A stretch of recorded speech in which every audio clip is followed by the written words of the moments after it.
The NASCAR Xfinity Series heads to Homestead Miami Speedway, and after 2 years of trials and tribulation and domination, Noah Gragson has finally won at Homestead at Miami Speedway to lock his way into the championship four. What's going on, guys? It's Daniel, and welcome back to our video. I just got done watching NASCAR Xfinity Series race from Homestead Miami Speedway, the Contender Boats 300. We've got a lot to talk about from the race, so let's go ahead and talk about it. So, at the start of the race, you had Trevor Bayne lead the field from the outside, and Noah Gragson on the inside, and Trevor Bayne got a really strong run and was able to clear for the race lead. The first caution happened on lap number 3 where J.G. Lee got really loose and ran up the track and got clipped by Jeff Burton up into the wall and collected Riley Herbst, and J.G. Lee unfortunately fell out of the race. Just some contact, just J.J. getting really loose. This would bring out the first caution in this race. So then we go to the restart where Trevor Bayne led the field from the outside and Noah Gragson on the inside. And we see Trevor Bayne get a really strong restart and was able to clear for the race lead. Trevor Bayne would dominate for a little bit, and then eventually Noah Gragson actually had fallen back to around 3rd or 2nd in the race.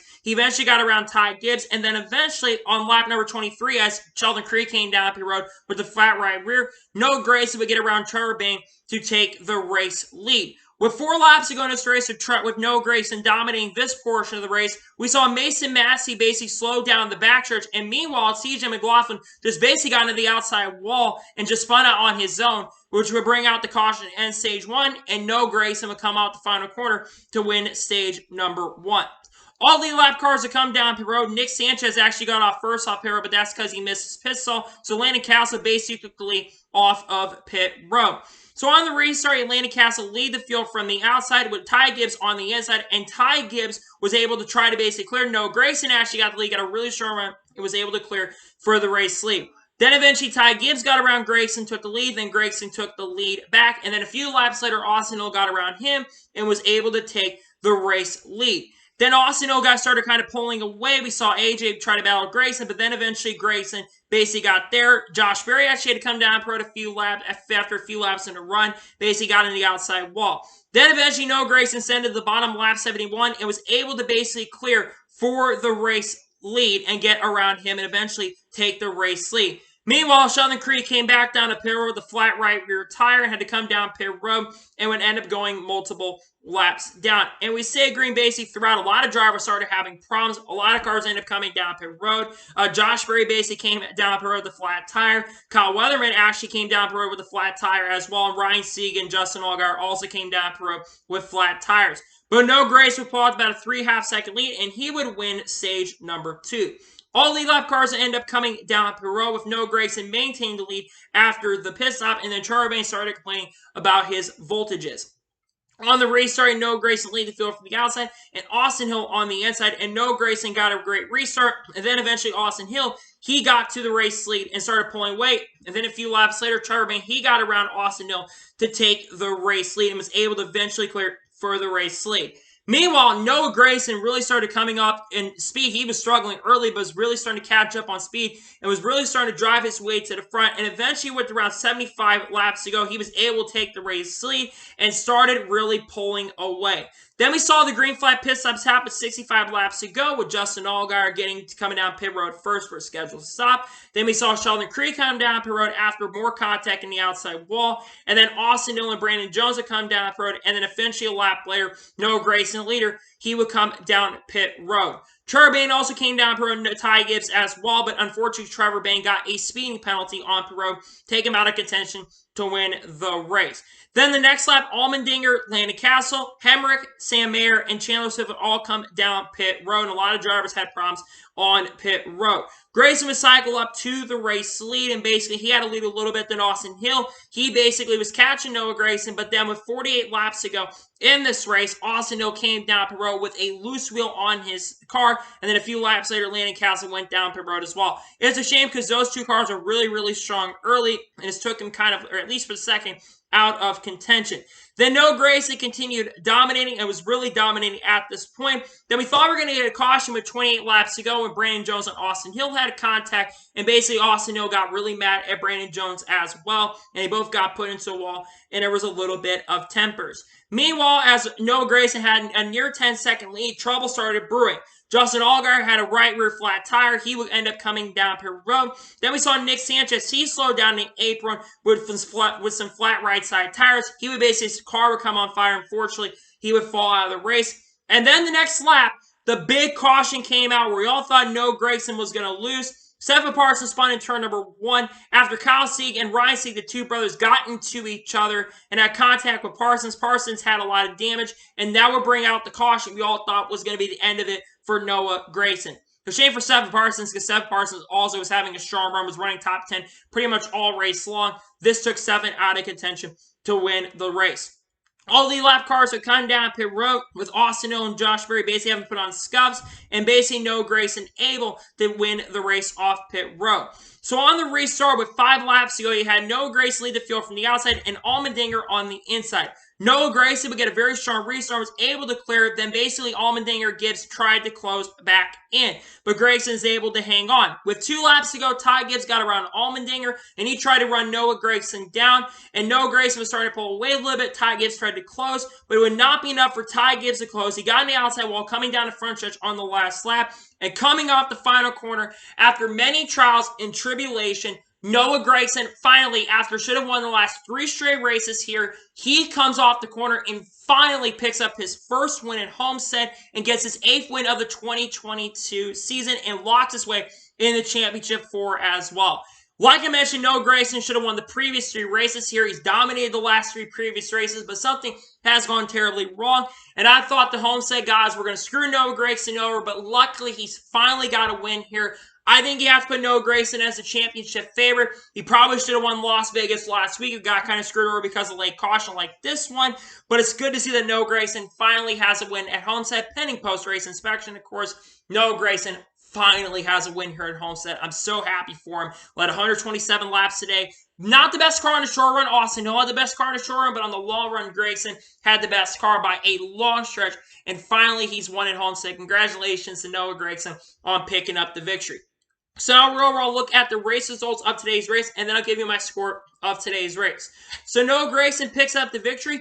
Ty Gibbs finished second. Great ending for Ty Gibbs. Ty Gibbs probably had a 5th place car most of the day. Was in the top 5 early, but fell back a little bit, but still with a very strong 2nd place finish. Going to be in a pretty good points position going into next week at Martinsville for the cutoff race.